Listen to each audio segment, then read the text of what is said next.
duduk di atas apa enak duduk di sini? Balik lagi dong. Balik lagi silahkan kalau begitu. Masya Allah, tabarakallah. Berbicara tentang suami istri emang gak ada habis-habisnya nih. Apalagi yang namanya suami istri itu sangat perlu dan penting banget dekat dengan Al-Quran. Karena Al-Quran adalah nur, cahaya. Bagaimana sih caranya kita sebagai suami atau istri dalam mencintai Al-Quran?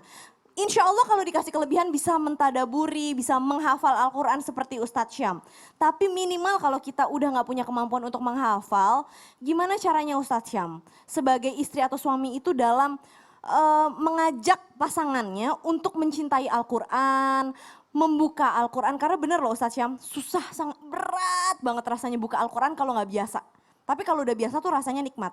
Gimana sih supaya istri atau suami kita yang belum mendapatkan hidayah untuk mengaji atau mempelajari Al-Quran bisa benar-benar mencintai Al-Quran? Dan benar gak sih ketika rumah tangga jauh dari Al-Quran katanya masalahnya tuh ada aja. Mohon tausiahnya. Baik, bismillahirrahmanirrahim. Tabe kembali guruku Ustadz Maulana Ustadzah Aziza dan Kak Caca Frederika yang dimuliakan Allah Subhanahu wa taala.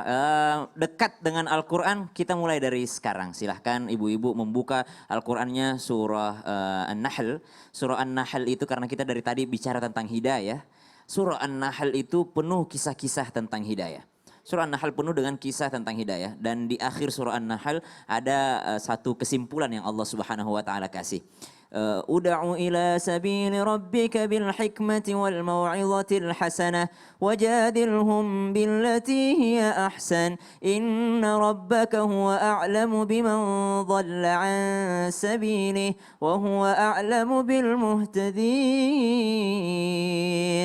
Di akhir, di kesimpulan surah An-Nahl ini Allah Subhanahu wa taala memberikan suatu pelajaran yang sangat penting tentang hidayah. Uda'u, ya, ajaklah, undanglah. Jadi dakwah itu arti aslinya adalah undangan.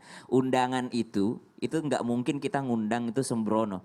Ayo datang semua ke acara saya. Itu mah undangan biasa, tapi ada undangan yang spesial. Saya mengundang orang yang saya kenal aja gitu, following saya aja gitu. Kemudian ada lagi undangan yang lebih spesial lagi, orang-orang terdekat saya, close friend gitu. Ada lagi undangan yang lebih private lagi, hanya keluarga terdekat. Jadi aneh kalau ada orang berdakwah, dia nyebutnya berdakwah, tapi dia nggak kenal sama kita. Tiba-tiba masuk ke postingan kita, berdakwah di kolom komentar kita. Ini dakwah macam apa gitu. Padahal dakwah itu adalah undangan, ajakan. Bagaimana mungkin engkau mengundang kami sedangkan engkau tidak mengenal kami dan kami tidak mengenal engkau gitu. Jadi dakwah itu sejatinya adalah undangan. Uda'u, apalagi kepada hidayah, kepada keluarga sendiri, suami atau pasangan sendiri. Anda yang paling mengenalnya, maka Anda yang paling berhak mendakwahinya. Uda'u ila sabili rabbik.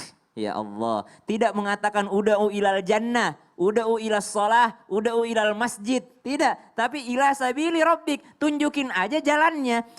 Undang mereka, dakwahi mereka menuju jalan Tuhanmu. Al-Quran tidak bilang undang mereka, dakwahi mereka menuju surga. Tidak, menuju agama Islam, menuju cinta Quran. Tidak, tapi Allah katakan undang mereka menuju jalan Tuhanmu. Misalnya nih, aku undang Kak Caca. Kak Caca datang dong ke nikahanku. Iya, kapan? Iya. Contoh. Misalnya aku ngundang nih, aku nulis di situ nama jalannya atau lokasinya. Nama jalannya dan bukan lokasinya. Lokasinya pasti kan? Lokasinya, iya aku betul. ngasih tahu lokasi tepatnya di mana. Kasih Ya tahu kan? misalkan di gedung apa gitu. Iya pasti dikasih tahu di gedung ini, di jalan ini begini. Tapi Al-Quran mengatakan undang mereka ke jalannya aja gitu. Nggak usah undang ke tujuannya gitu. Maksudnya dakwah itu kalau kita mau ngasih hidayah ke orang atau mengundang orang lain berdakwah kepada pasangan, nggak usah ngasih tahu tujuannya. Ini supaya kamu cinta Quran, supaya kamu dekat dengan Al-Quran, supaya kamu dekat dengan Allah. Tidak, tapi jalannya aja. Gimana itu jalan mendekati Al-Quran? Subhanallah, berikan kebiasaan mendengarkan Al-Quran tiap hari, perdengarkan dia bacaan Al-Quran. Kita duluan yang memperlihatkan jalan. Gitu. Masya Allah, paham. Maksudnya itu Ada artinya caranya. Masya Allah, tabarakallah.